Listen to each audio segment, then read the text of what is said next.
జలఖడ్గం కామారెడ్డి మెదక్ జిల్లాల్లో కుంభవృష్టి 12 గంటల్లో రికార్డు స్థాయి వర్షం. కామారెడ్డిలో 33.8 సెంటీమీటర్లు, ఆర్గొండలో 44 సెంటీమీటర్లు. నీట మునిగినటువంటి పలు కాలనీలు, బస్తీలు. రామాయంపేటలో ఇళ్లలోకి వరద వచ్చింది. వేరు చోట్ల 17 మంది గల్లంతు, 3 మృతి అంట. ఒక్కొక్క పేపర్ ఒక్కొక్క తిరగ రాసింది. వీళ్ళేమో 17 మంది గల్లంత అని రాసిర్రు, ఇదేమో 10 మంది గల్లంత చనిపోయారు అని చెప్పేసి వీళ్ళు రాసిర్రు. ఇక్కడనేమో ఎంతమంది 7 గల్లంత అయ్యారు, 3 చనిపోయారు, మరో 6 గల్లంతు, 4 దుర్మరణం అనే వీళ్ళు రాసిర్రు. ఇక మరి ఒక్కొక్కరిది ఒక్కొక్క లెక్క ఉన్నది. హెలికాప్టర్లో రేవంత్ రెడ్డి పర్యటన చేసిండు. పెద్దపల్లి, కామారెడ్డి, మెదక్లో ఏరియల్ సర్వే చేసిర్రు. ఇక దానికి సంబంధించినటువంటి ఫోటో. నిన్న ఎల్లంపల్లికి వెళ్ళి గంగమ్మకి అంటే నీళ్ళ గోదారమ్మకు పూజ చేసి వచ్చిర్రు. జస్ట్ శాంతించమని చెప్పేసి ముఖ్యమంత్రి గారు పూజ చేసిర్రు. ఎల్లంపల్లికే పోయిర్రు. దాని మీద కూడా నిన్న మాట్లాడు, ఎల్లంపల్లికి ఎందుకు పోయిర్రు అని చెప్పేసి. అక్కడ ఆ నియర్ బై ఉన్నది కాబట్టి పోయిర్రు అనమాట అక్కడికి. వరద సహాయక చర్యల్లో పాల్గొనండి, పార్టీ శ్రేణులకు కేసీఆర్ సూచన. వరద ప్రభావిత ప్రాంతాల జిల్లా నేతలతో మాట్లాడినటువంటి బీఆర్ఎస్ అధినేత. ఎక్కడెక్కడైతే వరదలు వచ్చినాయో కామారెడ్డి కానీ, మెదక్ కానీ, అలాగే ఆర్మూర్ కానీ ఇలాంటి ప్రాంతాల్లో ఆ జిల్లా నేతలతోటి ఆయన కోఆర్డినేట్ చేసినట్ట, మాట్లాడినంట. మేమున్నాం, అధైర్యపడకండి, వరద బాధిత కుటుంబాలకు కేటీఆర్ భరోసా. సిరిసిల్ల జిల్లా వరద ప్రాంతాల్లో పర్యటన, బాధితులకు అండగా ఉంటామని హామీ. సర్కార్కు ప్రజలపైన సోయి లేదు.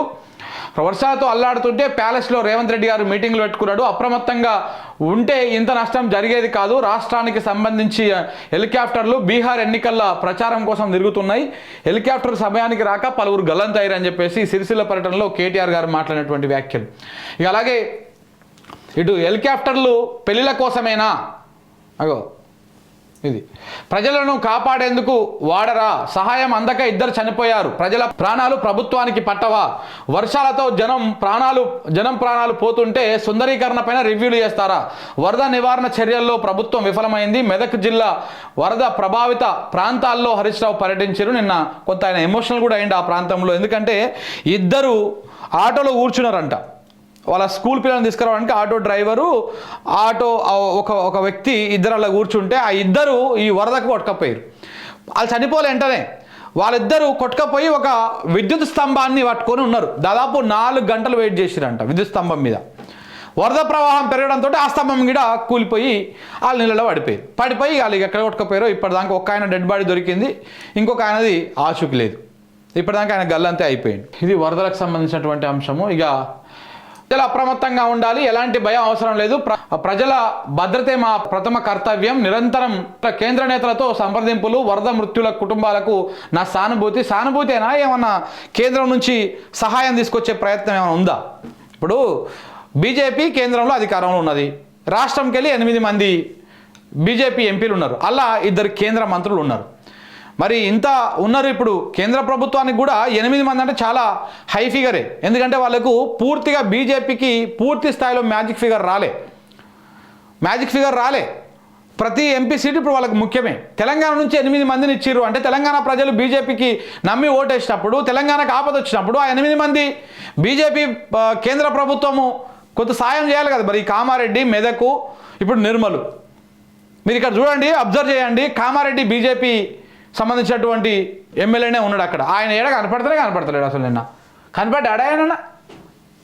కామారెడ్డి ఎమ్మెల్యే ఏడ కనపడలే బీజేపీ ఆయన. మరి ఆర్మూరు ఆ బెల్ట్లో కూడా కొంత బీజేపీ ఉంటుంది. సో కాబట్టి మరి నిర్మల్ ఆయన కూడా బీజేపీ. సో కాబట్టి మరి వీళ్ళంతా ఈ బీజేపీ ప్రాంతాల్లో వరద ఎక్కువ వచ్చింది. మరి ఈ నేపథ్యంలో మీరు కొంత అది చేయాలి. ఇప్పుడు ఏలటి మహేశ్వర్ రెడ్డి గారు కూడా అదే కాన్స్టిట్యున్సీ కదా. మరి బీజేపీ కొంత రెస్పాండ్ అయ్యి ఈ ముంపు ప్రాంతాల కోసం ఏమైనా స్పెషల్ ఫండ్ ఇస్తారా? లేకపోతే ఓన్లీ ఈ ఏదో మామ అనిపించేసి ఊకుంటారా? ఓ 2,000 కోట్లు ప్రకటించండి.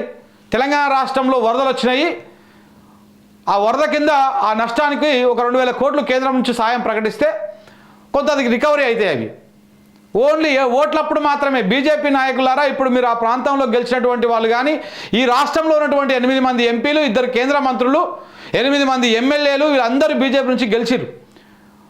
ఇప్పుడు మీ బీజేపీ గెలిచినటువంటి బెల్ట్లోనే వరదలు ఎక్కువ వచ్చినాయి. సో కాబట్టి కేంద్ర ప్రభుత్వం ఇప్పుడు తీసుకురావాలి, మరి కొంత నిధులు ప్రకటించాలి తెలంగాణ రాష్ట్రానికి. ఏం ప్రకటిస్తుందో చూడాలి. ఇంకా ఈయన మన రాష్ట్ర అధ్యక్షులు, బీజేపీ రాష్ట్ర అధ్యక్షులు రామచంద్రరావు గారేమో మీరు అప్రమత్తంగా ఉండండి, ఏం కాదు, మీరు ఉన్నారు, మీరు లేరని ఎవరు అనట్లేదు, మీరు ఉన్నారు, కానీ మీ వల్ల ఏమొస్తుంది తెలంగాణకు అనేది ఇక్కడ పాయింట్. మీరు తీసుకురండి ఎంతో కొంత, ఓ 1000 కోట్లు, 500 కోట్లు, 2000 కోట్లు, మీరు ఎంత తీసుకొస్తే ప్రజలు ఆ రకంగా మీకు కృతజ్ఞత తెలుపుతారు. ఈ సానుభూతి తెలిపేంత మాత్రాన ఏమొస్తుందండి? సానుభూతి ఎవరైనా తెలుపుతారు, నువ్వైనా తెలుపుతావు, మోడీ అయినా తెలుపుతాడు. ఇంకా మోడీ, అమిత్ షా ఎవరు రెస్పాండ్ కాలే. తెలంగాణ అదే గుజరాత్లోనూ, అదే ఉత్తరప్రదేశ్లోనూ, నార్త్ స్టేట్లలో ఎక్కడైనా కానీ వెంటనే రెస్పాండ్ అవుతుండే. బీజేపీ వాళ్ళు కేంద్ర ప్రభుత్వం రెస్పాండ్ కావాలంటే 2 కావాలి. ఒకటి నార్త్ స్టేట్ అన్న అయి ఉండాలి, లేకపోతే బీజేపీ పాలిత రాష్ట్రం అన్న అయి ఉండాలి. బీజేపీ కూటమిలో ఉన్నటువంటి పార్టీలన్న పరిపాలిస్తూ ఉండాలి, లేకపోతే బీజేపీ అన్న పరిపాలిస్తూ ఉండాలి. ఇవేవి కాకపోతే మన స్టేట్ నార్త్లో ఉండాలి.